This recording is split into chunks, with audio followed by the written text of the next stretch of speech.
Existen 5 hábitos en concreto que activan lo que llamamos las hormonas de la felicidad. Esto no es algo que diga yo, esto es algo que ha declarado, que ha contado, que ha documentado National Geographic. Que si te interesa un poquito el tema de la naturaleza, de la ciencia y de los estudios, sabrás que National Geographic es una de las revistas más influyentes y con más impacto en el mundo de las ciencias, la naturaleza y en general de todo lo que es el conocimiento científico. En el podcast de hoy vamos a hablar concretamente de cuáles son estos 5 hábitos que según National Geographic aumentan y fomentan la activación de esas famosas hormonas de la felicidad. Lo primero que quiero hacer es darte la bienvenida a este nuevo episodio del podcast Emotivamente. Mi nombre es Marc Rodríguez de marcrodri.com. Es un placer saludarte si me estás viendo en YouTube y es un placer saludarte si me estás escuchando en Spotify. Primero de todo, creo que es importante, creo que es relevante que pongamos un poquito de contexto a lo que nos estamos refiriendo. Cuando estamos hablando de felicidad, desde la psicología, se describe como un sentimiento de satisfacción, como un sentimiento que se puede alcanzar cuando cumplimos ciertas metas, cuando logramos ciertos deseos, ciertos propósitos, y tenemos muy claro que es un estado emocional y temporal, es decir, no puedes estar feliz todo el tiempo. Es algo que viene, que va, que se cultiva, que en algunos momentos lo tendrás más, que en otros momentos lo tendrás menos, pero la felicidad es un estado emocional y es temporal. ¿Qué pasa?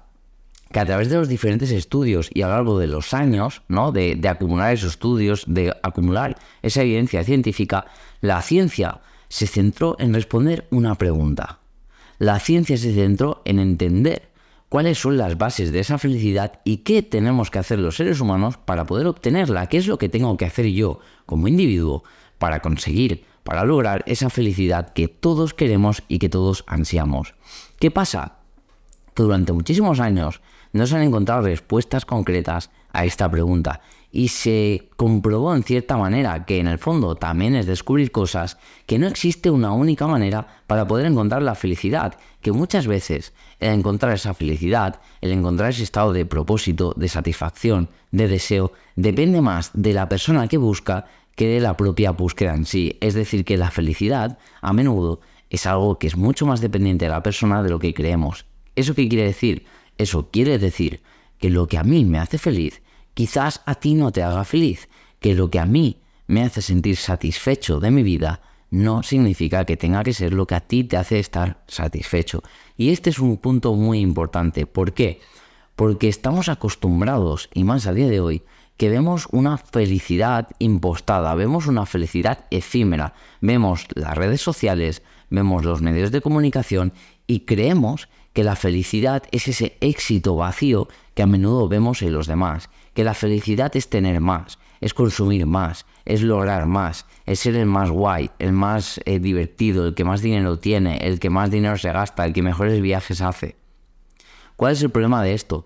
Que esa quizás, no digo que no esté bien, pero esa quizás es la definición de felicidad de otra persona. Esa quizás es la definición de felicidad que intentan que creamos, que es lo que necesitamos para realmente ser felices, cuando lo que debes hacer de primeras es empezar tú a cultivar esa felicidad. ¿Cómo? Pues en este episodio vamos a hablar de esos 5 hábitos que te quiero compartir, que uno a uno vamos a ir desgranando qué consisten y cómo los puedes aplicar en tu vida, siendo de especial importancia el 4 y el 5 y personalmente los que más me gustan. Pero ¿qué pasa, no? En esa búsqueda de explicación, en esa búsqueda de entender realmente qué es la felicidad, se descubrió que la felicidad depende tanto de factores internos como de factores externos. ¿Por qué? Porque tanto las cosas de fuera de nosotros, como las cosas internas, afectan a nuestro estado de ánimo y a nuestro bienestar. No podemos negar que lo que sucede fuera nuestro también nos afecta a nivel laboral, a nivel personal, con la familia, con la pareja, con los amigos. Todo eso nos afecta y no podemos creer ni caer en la ingenuidad de pensar que todo al final depende 100% de mí y que lo de fuera no me va a afectar, que puedo hacerme un búnker, que puedo hacerme un refugio dentro mío y que lo de fuera no me va a afectar.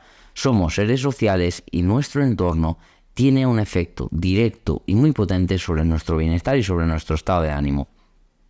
Uno de los factores internos que más influye en esa sensación de satisfacción, en esa sensación de felicidad, de conseguir un propósito, de conseguir un deseo, son el nivel en cantidad, intensidad y calidad de emociones positivas que sentimos. Si has escuchado otros episodios del podcast, que si no lo has hecho te recomiendo que le eches un vistazo, sabes que no soy partidario de hablar de emociones positivas y emociones negativas, porque todas las emociones tienen un lugar, tienen un sentido y tienen una utilidad. Pero me refiero al término emociones positivas o negativas para facilitar las cosas y para que nos entendamos todos. Pero no hay emociones ni buenas ni malas, ¿de acuerdo? Cuando hablo de emociones positivas, pues obviamente son esas emociones de orgullo, felicidad, satisfacción, alegría, gozo, deseo, disfrute, ¿no? Todas esas emociones relacionadas con algo que es deseable y que queremos que se repita, ¿no? ¿Qué pasa?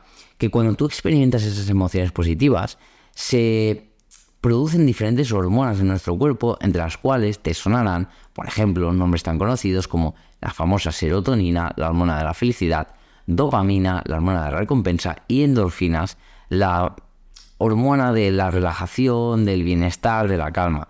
¿Qué pasa? Que esta triada, ¿no? Serotonina, dopamina, endorfina, se le llama normalmente las hormonas de la felicidad. ¿Qué pasa? Que esas hormonas, como todas las hormonas, son liberadas por el cerebro. Entonces, podríamos determinar que hay una serie de neurotransmisores que son como esos mensajeros que están en nuestro cerebro que potencian, que contribuyen a sentir esa felicidad y que son necesarios en nuestro día a día para realmente experimentar esa sensación de felicidad. ¿Qué pasa? Que en las investigaciones que se han hecho se comprobó que existen ciertos hábitos y ciertas emociones que aumentan la producción de estos neurotransmisores. Esto es buenísimo y esto es muy positivo. ¿Por qué? Porque si yo soy capaz de entender qué actividades, qué emociones, qué cosas, qué hábitos potencian que yo genere esos neurotransmisores, que a su vez van a potenciar que se genere esta triada de hormonas de la felicidad, que te recuerdo, serotonina, endorfinas y dopamina, significa que yo en gran parte tengo una gran responsabilidad y tengo la capacidad de manera consciente de crear esas hormonas de la felicidad y por lo tanto experimentar un estado de felicidad mucho más duradero, mucho más saludable y en cierta manera hackear un poquito mi cerebro, ¿no? Si yo entiendo que yo hago A, sucede B y eso genera C, significa que hay mucho que tú puedes hacer, que yo puedo hacer y que todos podemos hacer para potenciar ese estado emocional de satisfacción, de deseo y de propósito. Si en este momento quizás te estás preguntando cuáles son esos hábitos que me van a ayudar a hacer generar más cantidad de esas hormonas de la felicidad, de esa dopamina, esa serotonina y esas endorfinas, precisamente vamos a empezar con el primero de ellos. Lo primero que tienes que hacer, ¿no?, es identificar las emociones. Es decir, hemos dicho, hace unos segundos te estaba diciendo que una de las cosas que potencia más la generación de esas hormonas de la felicidad es el experimentar en nuestro día a día emociones positivas. ¿Qué pasa? Que para poder saber qué emociones son positivas y cuáles no lo son, la primera capacidad que yo tengo que cultivar es la identificación de las emociones. Es decir, yo tengo que ser plenamente consciente de qué emociones estoy sintiendo a lo largo del día. ¿Por qué? Porque en el momento en el que yo soy capaz de identificar esas emociones, reconocerlas y ponerles nombre, por una parte vas a entender mucho mejor qué es lo que te sucede y podrás actuar en consecuencia. Si yo sé que estoy sintiendo rabia, ira, frustración, miedo, ansiedad, tristeza, puedo reconocerla y puedo cambiarla, porque si las emociones positivas nos generan bienestar y felicidad, las emociones negativas de manera prolongada nos acaban afectando a la salud mental y a la salud física, mermándola y haciendo que sea de peor calidad. Por lo tanto, si yo tengo el paso previo de identificar esas emociones, seré capaz de saber cómo me estoy sintiendo en cada momento, actuar en consecuencia y mirar de cambiar ese estado emocional por uno más saludable, más reconfortante y más positivo. Por lo tanto, el hecho de identificar las emociones te va a ayudar en dos aspectos. Por uno, te va a ayudar a poder determinar tu estado emocional y poder cambiarlo, y punto número 2, te va a evitar las consecuencias negativas de mantener un estado emocional negativo más tiempo de la cuenta. El segundo hábito, súper importante y que no podemos negar y al que hay que darle mucha más importancia de la que le damos habitualmente, es cuidar las relaciones sociales. Sería muy ingenuo y sería muy poco inteligente Creer que vives en un mundo aislado y que puedes tener la capacidad de vivir aislado y de que eso no va a tener ningún efecto en tu salud. Sería muy poco inteligente porque somos seres sociales. Piensa que esto no es una cuestión de opinión, es una cuestión de evolución. Si no fuéramos seres sociales, si no estuviéramos programados para potenciar nuestras relaciones sociales, si no estuviéramos programados para vincularlos a los demás, nos hubiéramos extinguido hace cientos y miles de años. ¿Por qué? Porque lo queramos o no, nos necesitamos los unos a los otros. Necesitamos generar esos vínculos, necesitamos pedir ayuda, necesitamos sentirnos acompañados, necesitamos sentir que los demás, que las relaciones que tengo con los demás son como un refugio en el que yo puedo sentirme como realmente soy, en el que puedo pedir ayuda, en el que hay respeto, en el que hay comprensión y en el que hay un sentimiento de que vamos todos a una. ¿Sabes qué pasa? Que los especialistas lo que normalmente te dicen es que una de las claves realmente para sentirse feliz es sentirse acompañado y querido. No lo digo yo, de hecho se hizo un estudio en la Universidad de Harvard y los resultados mostraron que las personas que tenían una mayor conexión con sus amigos y con su familia tienen más felicidad y a la vez viven más y tienen mejor salud. Porque sí, la soledad, y quizás más que la soledad, el sentirse solo, tiene un impacto muy negativo y muy potente sobre nuestra salud mental. Te lo vuelvo a decir para que quede claro. El sentirse solo tiene un impacto muy fuerte y muy negativo en nuestra salud. Somos seres sociales, somos seres que necesitamos la vinculación con los demás. Y no lo digo yo, el estudio de Harvard demostró que las personas que tienen una mayor conexión, una conexión genuina con familiares y amigos, tienen mejor salud, de mejor calidad y viven más años. Por lo tanto, empieza a cuidar tus vínculos sociales y esto pasa, por una parte, por cultivar todas aquellas relaciones positivas que te aportan a tu vida y que te suman a tu vida y empezar a reducir todas aquellas relaciones tóxicas que te están haciendo daño y que no te están ayudando. Ni siquiera te digo que lo hagas por un tema de pasarlo bien o pasarlo mal, te lo digo que lo hagas por tu salud, porque tiene un impacto directo y muy potente sobre tu salud. Por lo tanto, ya no es una cuestión de que te caigan bien o te caigan mal, no, estamos hablando de tu salud y te recuerdo que no hay nada absolutamente más importante. Esos son los hábitos 1 y 2. Vamos a pasar al tercer hábito que comparto mucho por mis redes sociales siempre, que de hecho te invito a seguirme. Si no me sigues, me encontrarás como Rodrigo Emoción. Practicar ejercicio físico, canasta básica. No me cansaré de repetir los grandes beneficios y el gran impacto que tiene sobre tu salud física, mental, emocional, incluso espiritual, de hacer ejercicio físico. Piensa que hacer actividad física o hacer deportes contribuye a la salud mental. ¿Por qué? Porque libera endorfinas, porque mejora tu estado de ánimo, porque te permite canalizar tus emociones y utilizar toda esa energía que te reportan tus emociones, toda esa energía que te están generando esas emociones, utilizarla y canalizarla para algo positivo que además mejora tu salud. Y ya no solo eso, en el momento en el que tú realizas ejercicio físico y si lo haces habitualmente o lo empiezas a hacer, me lo dirás, se genera en ti una sensación de bienestar y una sensación de satisfacción que se compara con poquitas cosas. La sensación de satisfacción que te genera el haber terminado un entreno que creías que no podrías, el haber superado un reto, el haber superado una marca o incluso el simple hecho de entrenar, de hacer ese ejercicio físico un día que no tienes ganas o que no te sientes inspirado, te puedo asegurar que eso se compara a muy poquitas cosas de esta vida. En este punto no me quiero extender mucho porque creo que es prácticamente obvio y que toda persona que esté viendo o esté escuchando este podcast, el cual te agradezco que lo estés haciendo, sabe perfectamente que el ejercicio físico es canasta básica. De hecho, en mis propias consultas, cuando alguna persona me viene con problemas, con dificultades, con ansiedad, con estrés, con nervios, con problemas de relaciones, una de las cosas que trabajo siempre y que miro de potenciar es que se practique ejercicio físico porque tiene un impacto en la salud mental que realmente no nos hemos parado a plantearnos lo importante que es. Por lo tanto, tercer hábito, canasta básica, ejercicio físico. Pasamos al cuarto. Este es chulo, me gusta mucho y creo que todos teníamos una vida mucho más feliz, nunca mejor dicho, si empezáramos a practicarlo. Dar y recibir abrazos. Mira, la cantidad de beneficios que tiene el dar un buen abrazo o recibir un buen abrazo, no te lo llegas ni a imaginar el gran impacto y la potencia que tiene. los beneficios de esta muestra de cariño, porque un abrazo es una muestra de cariño, es una muestra de cercanía, es una muestra de amor, y no necesariamente un amor romántico, ¿no? Es una muestra de cariño, de afecto, de compañía.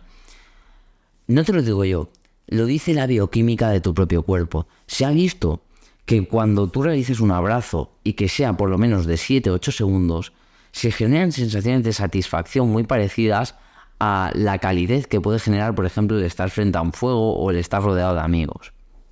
El dar o recibir, en ambos casos, un abrazo, el estar en contacto con la otra persona, el que incluso se sincronicen los corazones, el notar la piel, el tacto, el calor de la otra persona, genera oxitocina. La oxitocina es una hormona fundamental en la vinculación entre seres humanos. De hecho, los niveles de oxitocina entre una madre y un hijo que acaba de nacer son súper elevados. ¿Por qué? Porque la naturaleza quiere asegurarse de que entre madre e hijo se genera una vinculación muy fuerte para que la madre procure dar todo lo necesario a ese pequeñín para que crezca saludable y para que crezca con felicidad y todo el cuidado que necesita.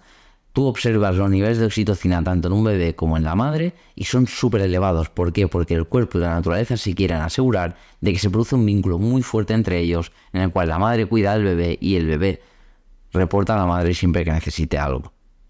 Cuando tú das un abrazo o recibes un abrazo de forma sincera, de forma genuina y dura por lo menos 7-8 segundos, la liberación de oxitocina es muy grande y eso significa que se produce una mayor vinculación con esa persona y se produce un mayor nivel de satisfacción y bienestar en nuestro cerebro y en nuestro estado. No lo digo yo, no es una opinión, es una cuestión de bioquímica, es una cuestión que se ha medido los niveles de esta hormona y de otras hormonas, pero de esta en concreto, y se ha visto que cuando se da un abrazo de forma sincera y genuina, los niveles de oxitocina aumentan. Por lo tanto, si algo te podría decir es que, como mínimo hoy, en el momento en el que termines de escuchar este podcast, no sería un mal momento para coger a una persona que quieras, una persona con la que haga tiempo que no hablas, o sí, pero da igual, que coges a una persona que quieres y le des un buen abrazo. Un abrazo que dure por lo menos 7-8 segundos y te puedo asegurar que le vas a cambiar el estado de ánimo a esa persona y te lo vas a cambiar a ti mismo, a ti misma. Y por último, y no menos importante, el quinto hábito que quería compartir contigo. Háblate en positivo y en segunda persona. Apunta porque esto es importante. Háblate en positivo y en segunda persona. ¿Por qué? Porque el diálogo interno, es decir, la conversación, lo quieras o no, todos tenemos un diálogo interno. Todos, absolutamente todos. En nuestro día a día hay momentos en los que hablamos con nosotros mismos, en los que nos reflexionamos cosas, en los que nos planteamos cosas. Pues ese diálogo interno tiene un impacto en tu felicidad y en tu salud mental que te puedo asegurar que ni te imaginas. La potencia y la dureza que puede causar en ti, los problemas de salud que puede causar en ti un autodiálogo negativo. Por lo tanto, primer paso, háblate positivo, ten más autocompasión, cuídate, no seas tan duro, tan dura contigo mismo, no te castigues tanto, no te critiques tanto. Porque las palabras que más duelen son normalmente las que vienen desde dentro. El autodiálogo, el diálogo interno, tiene un impacto directo en cómo te sientes y cómo te comportas. Si yo me estoy diciendo que soy una persona despreciable por algo que he hecho, me voy a comportar como tal, porque la mente humana quiere coherencia. Y la mente humana, si yo me declaro como una persona despreciable, tengo que actuar como una persona despreciable, porque te repito, la mente humana quiere coherencia. Y no puede ser que yo me diga algo así y no actúe de esta forma. Esto es súper importante y debes tenerlo en cuenta. Punto número 2. ¿Cómo te vas a sentir si te declaras a ti mismo, si te llamas a ti mismo como una persona despreciable? ¿Cómo te crees que te vas a sentir? Te puedo asegurar que bien no te vas a sentir, que orgulloso no te vas a sentir, que feliz no te vas a sentir. De hecho, la Universidad de Michigan afirma que, aparte de hablarte en positivo, usar la segunda persona cuando te hablas a ti mismo, y sobre todo cuando usas frases positivas, logra que seas más optimista. En segunda persona, ¿qué quiere decir? Pues, Mark, eres capaz de todo, Mark, eres muy buen tío, Mark, confío en ti. Sería como un diálogo, ¿no? Como si estuvieras frente a un espejo. De hecho, es algo que se utiliza mucho, la técnica del espejo, ¿no? Mirarte al espejo, reconocerte, mirarte, darte tus instrucciones, valorarte. Pues es un poco esta misma idea. Te tienes que hablar de manera positiva y en segunda persona, como si te lo estuvieran diciendo desde fuera, pero te lo estás diciendo tú. te puedo asegurar que solo con usar este hábito, la calidad de tus emociones y la calidad y cantidad de felicidad que vas a experimentar, no te lo puedes ni imaginar. Si te tuvieras que quedar con uno, empieza por este. Olvídate de trabajar ahora en tus relaciones, de trabajar en dar y recibir ahora, olvídate de todo eso. Si tienes que empezar por uno y quedarte solo con uno, quédate con este. Empieza por este. Empieza a trabajar, empieza a cuidar ese autodiálogo interno, porque no te imaginas el impacto que tiene en tu salud mental, la manera en la que te hablas y que te hables en primera, segunda, en tercera persona sería un poquito más raro, pero sobre todo que te hables en segunda persona, súper importante.